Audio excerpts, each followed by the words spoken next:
I had some great responses to a video that we posted about a week ago. It has to do with directional control, and I had a visual of a ball flight similar to this one, turning from left to right for a right-handed player. Didn't have quite as much curve on it, but with some of the questions I received and some of the feedback I got, I wanted to create another one and give a little bit more detail, a little bit more insight as to what we're really looking at when we're looking to practice or looking to improve our directional control. So I'll show another little ball flight here. We'll let this video play for a second. We'll have one that might curve just a little bit more. Let me back this up. So we'll get this to start maybe right about here. So here's this ball flight, fairly good contact, good distance, but turning off to the right. And then the numbers we're going to focus on are the tiles. And then we looked at this a little bit in a previous video. So for directional control, players or golfers are going to want to understand the relationship that the club path, and so that's our first tile here that says 8.1 degrees, and our launch direction.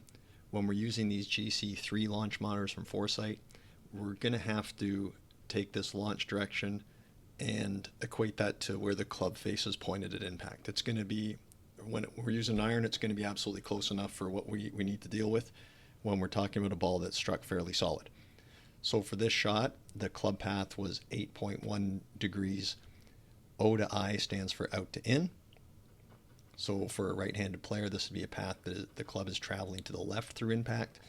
And the launch direction, so how the ball initially started from its stationary position, was it took off 2 degrees to the left.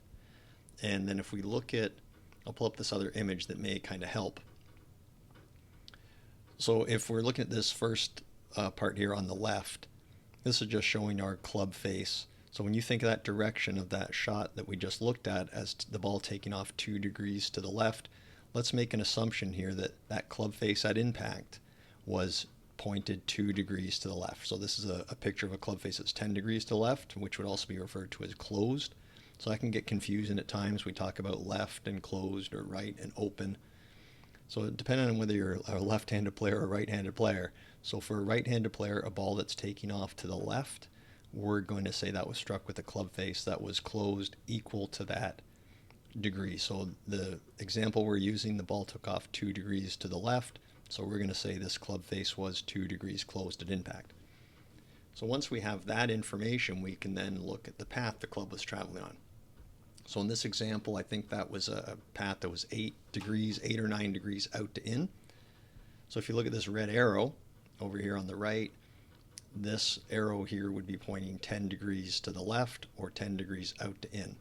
So we know in this example the club face was traveling on a similar path to this red arrow, with the club face that was also pointed to the left or closed 2 degrees. So let's go back to that ball flight.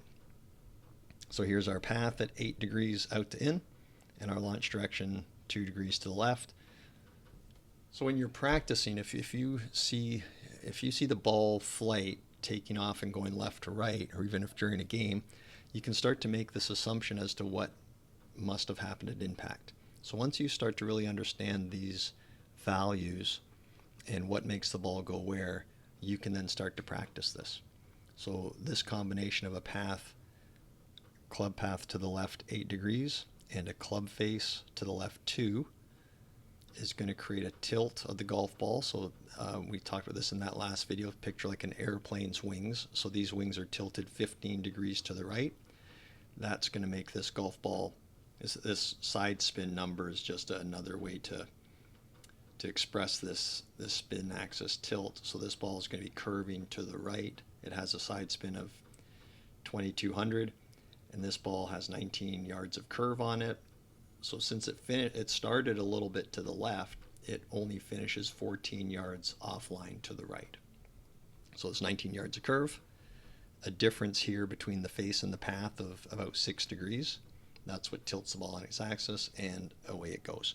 So when we're practicing, we want to make sure that we're able to control our club face angle at impact, and we also want to make sure to some extent we are able to control our path. If we can control these two elements, we can then control our ball flight.